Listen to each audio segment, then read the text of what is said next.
Assalamualaikum warahmatullahi wabarakatuh. Saya Dewi Nafila, mahasiswa Institut Agama Islam Negeri Madura, program studi Tadris Ilmu Pengetahuan Sosial kelas B dengan nomor induk mahasiswa 1838108214. Nah, video ini saya buat untuk memenuhi tugas akhir mata kuliah Sejarah Dunia yang diampu oleh Bapak Dedi Wahyudi MPD. Pada video kali ini, saya akan menyajikan interview podcast dengan Ibu Kutsiah SPD selaku guru sejarah di MA Sumberbungur, yang mana beliau merupakan guru sejarah termuda di madrasah tersebut. Selain cantik dan pintar, beliau juga lulusan dari universitas ternama, yakni lulusan pendidikan sejarah dari Universitas Negeri Malang. Selamat menyaksikan. Hari ini saya akan melakukan interview podcast pada guru saya, yakni Ibu Kutsiah SPD, yang mana beliau merupakan guru sejarah saya di MA Sumberbungur Pakong, Pamekasan. Langsung saja kita melakukan interview kepada beliau. Assalamualaikum Ibu. Waalaikumsalam. Ini Evi ya? Iya Ibu, masih ingat Bu? Masih, alhamdulillah. Bagaimana kabarnya hari ini Bu? Alhamdulillah baik. Ada apa, Evi? Jadi gini Bu, sebelumnya mohon maaf mengganggu waktu dan juga aktivitas Ibu hari ini. Minta izin waktunya Ibu untuk melakukan interview terkait sejarah dunia dengan tema peradaban Yunani kuno. Iya. Yang pengen Evi tanyakan dari Ibu itu apa? Ada beberapa pertanyaan yang ingin saya tanyakan pada Ibu. Kita mulai dari pertanyaan pertama ya Bu. Konsep sejarah dunia ini kan sudah tidak asing lagi dalam dunia pendidikan, dan bahkan materi pelajaran juga mencakup pembelajaran terkait sejarah atau peradaban-peradaban yang ada pada sejarah dunia. Nah, pertanyaan saya Bu, kenapa sih sejarah dunia ini penting untuk kita pelajari? Oke. Pertama, Evi perlu tahu bahwasanya ada slogan yang mengatakan jas merah jangan sekali-kali melupakan sejarah. Kita boleh mempelajari atau mengingat sejarah peristiwa apa saja yang terjadi di negara kita maupun negara yang lain. Intinya peristiwa atau peradaban dunia yang terjadi selama ini. Nah, kenapa kita harus mempelajari peradaban kuno, peradaban dunia, peristiwa negara kita maupun negara lain? Karena setelah terjadinya peristiwa ataupun kejadian di masa lalu, nantinya itu bisa dijadikan pedoman atau bisa dijadikan acuan untuk kita hidup lebih baik ke depannya. Suatu negara yang memiliki masa lalu, entah itu masa lalu yang kelam, masa lalu yang baik atau buruk, itu penting untuk kita pelajari, sangat penting untuk kita jadikan sebuah acuan untuk menjadi lebih baik ke depannya.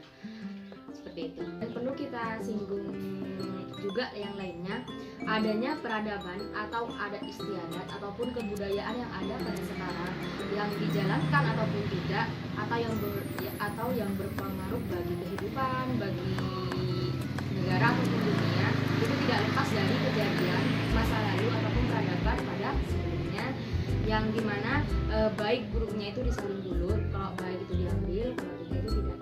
Seperti itu. Makanya sangat penting sejarah untuk kita pelajari ataupun kita jadikan pedoman untuk kehidupan selanjutnya.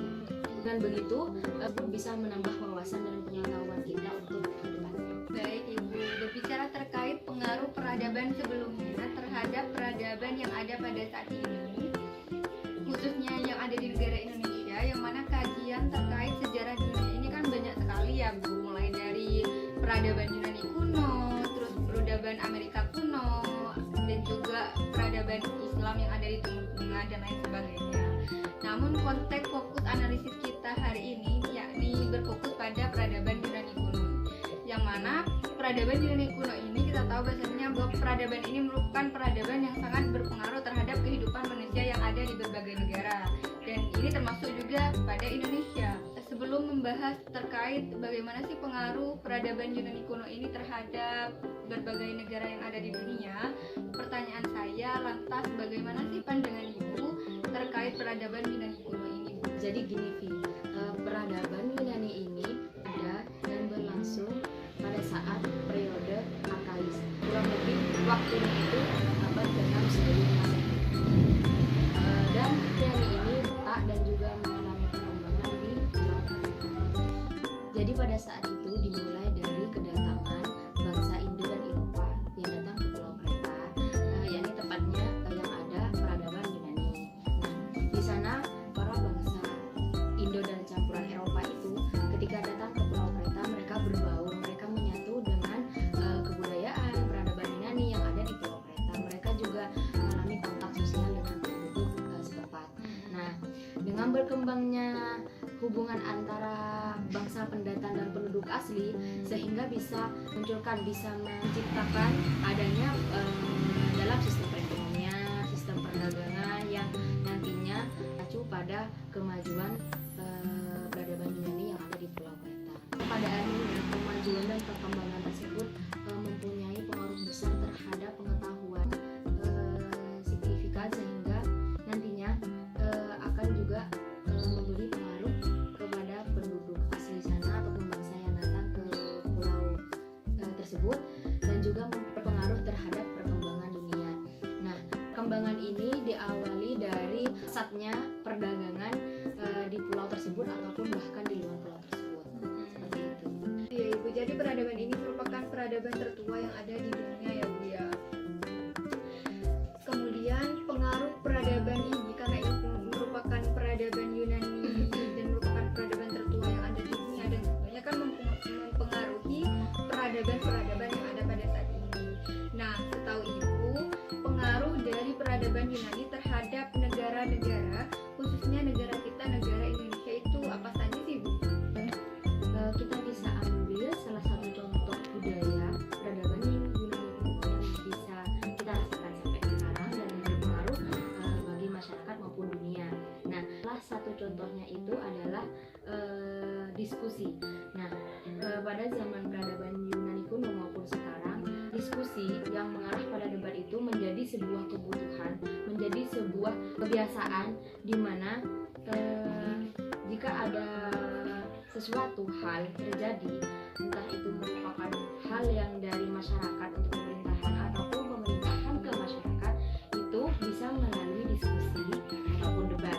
Nah, jadi konteks tersebut siapapun di sana yang memiliki percakapan dalam diskusi ataupun berdebat, dia akan memiliki posisi tertinggi dan diagukan.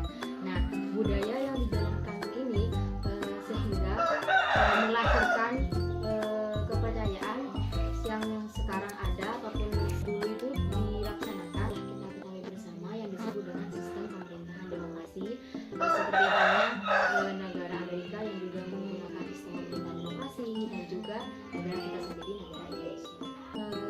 Sistem demokrasi dijalankan di Indonesia, namun dari pihak Indonesia sendiri, sistem pemerintahan demokrasi tidak dijalankan secara mentah, akan tetapi sudah ada campuran hukum-hukum lainnya, sudah ada pengaruh dari hukum lainnya, sehingga bisa dikatakan sistem demokrasi yang dijalankan di Indonesia lebih sempurna daripada sistem pemerintahan demokrasi pada masa peradaban Yunani.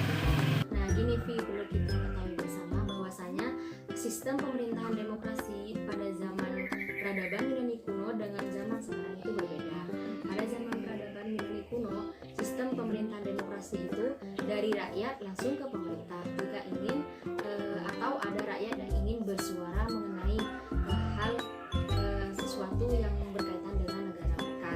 Nah, sedangkan untuk sekarang sistem pemerintahan demokrasi, jika ada rakyat yang ingin bersuara, ingin berpartisipasi atau berargumentasi, nah mereka tidak perlu susah payah untuk menyampaikan langsung ke pemerintah, akan tetapi ada wakil rakyat yang menyampaikan aspirasi rakyat ke pemerintah. Dan pemerintahan demokrasi yang dijalankan di Indonesia ini berpijak, berpedoman pada sistem pemerintahan demokrasi di Polis Athena. Jadi sistem demokrasi yang ada di Indonesia ini diilhami oleh sistem demokrasi yang ada di sana ya Bu, di peradaban, pada masa peradaban Yunani kuno ya Bu. Untuk yang kedua, pada zaman tersebut muncul beberapa filsuf seperti halnya kita ketahui Socrates ataupun juga Aristoteles. Nah, mereka berdua merupakan ilmuwan yang dimana hasil pemikirannya, hasil analisisnya itu berpengaruh terhadap pengetahuan keilmuan dunia. Sampai sekarang hasil pemikiran mereka itu dijadikan materi bahan ajar atau pedoman di sekolah-sekolah. Seperti halnya Evi kan sudah kuliah ya, mesti sudah diajari tentang filsafat, entah itu tentang filsafat dunia, seperti itu, benar? Iya Ibu, pada semester 3-nya itu saya diajari kuliah filsafat. Nah itu Vi, makanya filsafat yang terima dari dosen dari kampusmu itu tidak terlepas dari pengaruh filsafat Yunani. Dan yang ketiga itu olimpiade. Evi tahu olimpiade? Iya Bu, tahu. Tahu. Semacam lomba itu. Ya benar, semacam lomba. Jadi di Indonesia kita ketahui bersama di bidang keolahragaan. Nah, baik secara nasional ataupun lokal dan baik secara internasional, berbagai antar negara. Nah, adanya olimpiade yang diadakan di Indonesia ini juga berpatokan berpijak ke mengadakan olimpiade yang dilaksanakan pada zaman peradaban Yunani kuno.